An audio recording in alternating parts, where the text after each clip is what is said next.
अवसर दिया, मैं आपको धन्यवाद दूंगा। माननीय मंत्री जी बहुत अच्छे हैं, लंबे चौड़े भी हैं, अति सुंदर है, लेकिन इनके पास दो महत्वपूर्ण विभाग हैं, पानी का विभाग और बिजली का विभाग। सभापति महोदय, आपके समय हमारे समय हमारी माताएं बहनें रात दिन घंटी पीसती थी। आज सारा काम बिजली से होने लग गया। कपड़े धो तो बिजली से, आटा पीसो तो भी बिजली से, छाछ फिरो तो बिनोलो तो भी बिजली से। लेकिन मेरा इस मौके पे ये कहना है, वैसे अंतरात्मा से मेरी आत्मा नहीं मान रही है, लेकिन आप बहुत सुलझे हुए मंत्री हैं। अब आपसे ये विभाग नहीं चलने वाला है, नहीं चल पा रहा है, क्योंकि दोनों विभाग महत्वपूर्ण है, बिजली का और पानी का। आप अच्छे हो सकते हैं, लेकिन आपके निचले जितने भी अधिकारी है, सेक्रेटरी है, प्रिंसिपल सेक्रेटरी है, सारे इधर से इधर फेल करने में लगे हुए हैं। ये मेरा कहना है, क्योंकि आपने कहा था, आपके घोषणा पत्र में था, हम 5 वर्ष तक बिजली के बिल नहीं बढ़ाएंगे। किसी तरह से वो आपने तरह तरह के सरचार्ज बढ़ा दिए। उनकी गाइडलाइन से मेरा आपसे ये निवेदन है, आज की तारीख में सबसे ज़्यादा उपभोक्ता परेशान है, व्यक्ति परेशान है, किसान परेशान है, दुकानदार भी बिजली से परेशान है, उद्योग धंधो तो है ही है। सबसे महंगी बिजली आज की तारीख में मिल रही है। ये हमारे नेता प्रतिपक्ष और उपनेता जी ने, अन्य सभी ने इस सदन में चर्चा करी। मैं ये नहीं चाह रहा हूँ, मेरी आत्मा से नहीं बोल रहा हूँ, मैं सच्चा आदमी कहना चाहता हूँ, आपके सत्ता पक्ष के भी, हम विपक्ष तो है ही हैं आपके खिलाफ, लेकिन सत्ता पक्ष के भी ये चाहते हैं कि ये मंत्री जी थोड़े चेंज हो जाए, कोई हट्टा कट्टा दूसरा मंत्री हो जाए, ऐसी भी चर्चा हमारे विषय में आया। मैं सबके साथ मिलता जुलता हूँ। तो आज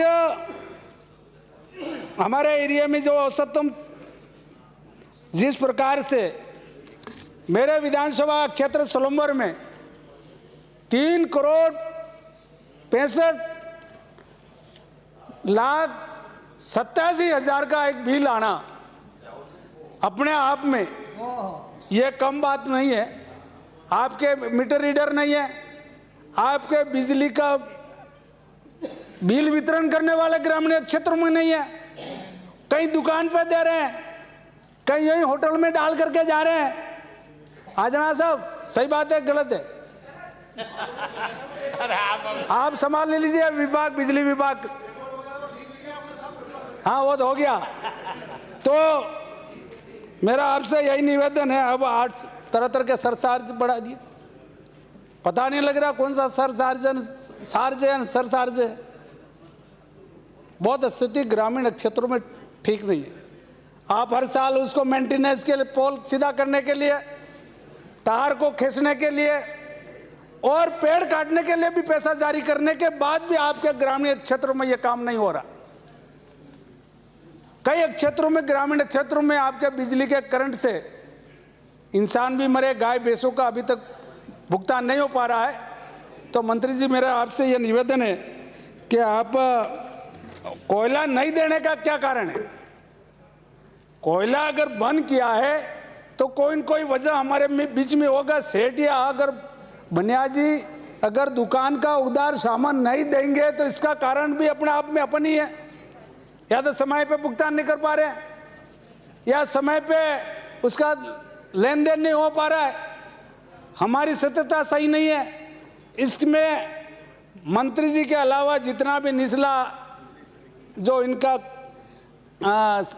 अधिकारी है, स्टाफ है, वो सारे लूटने में लगे हुए हैं, VCR बनाने में लगे हुए हैं, आपके जबरदस्ती काटने में लगे हुए, फेल करने में लगे हुए। ये मेरा निवेदन है। मैं इतना ही कहूँगा कि आज जिस प्रकार से बिजली का नुकसान उद्योग धंधों को हो रहा है, हमें स्वयं को हो रहा है। अभी हमारे दक्षिण राजस्थान में बारिश नहीं थी, पहला मौका है जो हमारे इस क्षेत्र मेवाड़ क्षेत्र में बारिश नहीं हुई। चावल की खेती होती है बिल्कुल, लेकिन इस वर्ष जिसकी वजह से लाखों टन अनाज पानी होते हुए भी हम बिजली की वजह से, आपकी अघोषित लाइट है, कोई मापदंड नहीं है, और शहरी क्षेत्रों में मापदंड है। ये हमारी लड़ाई है। इसलिए जयपुर में कभी लाइट नहीं कटेगी, उदयपुर में लाइट नहीं कटेगी, अजमेर में नहीं कटेगी, नागौर में नहीं कटेगी, मंत्री जी के बीकानेर में नहीं कटेगी, लेकिन ग्रामीण क्षेत्रों की हालत बहुत खराब है। उसको घोषित करें बेकायदा, ताकि उसका व्यवस्थित उन लोगों को। फूफा जी आपके भी ऐसा ही हो रहा होगा, उपाध्यक्ष जी, अध्यक्ष, आपका भी समस्या है, आप गर्दन हिला रहे हैं। समाप्त करें प्लीज, सेव करें। तो मेरा यही कहना है, आज जो ये जो स्थगन आया है प्रक्रिया नियम संचालय के नियम 50 से अधिक सबने लाइट पे दिया, इसका मतलब दर्द तो है, परेशानी है, और इसका चर्चा माननीय मंत्री साहब आप अवश्य दें। यही कहना, धन्यवाद। जय हिंद, जय राजस्थान। तब नहीं छोड़ो यार।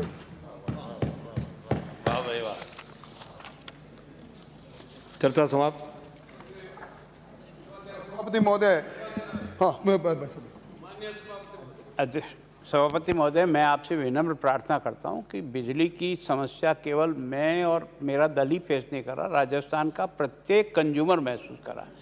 जो भी स्थिति है, जैसी भी स्थिति है, उसके बारे में अगर आपका वक्तव्य आएगा तो सही स्थिति राजस्थान के कंज्यूमर के पास पहुंचेगी।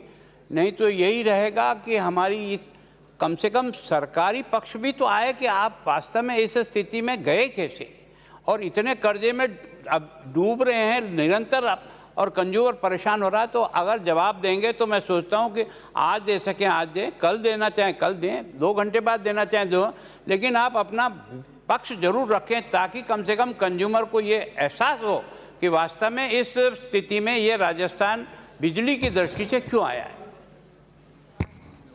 माननीय मंत्री महोदय, कब देना चाहेंगे आप? कल वक्तव्य दे दूंगा, जो भी प्रश्न उठे हैं उनके बारे में, और कुछ बातें आज ही कहना चाहूँगा। जैसे अभी सलूम्बर से आने वाले माननीय सदस्य ने कहा, माननीय मुख्यमंत्री जी ने ये कहा था, हम कृषि बिजली की दरों में 5 वर्ष तक कोई परिवर्तन नहीं करेंगे।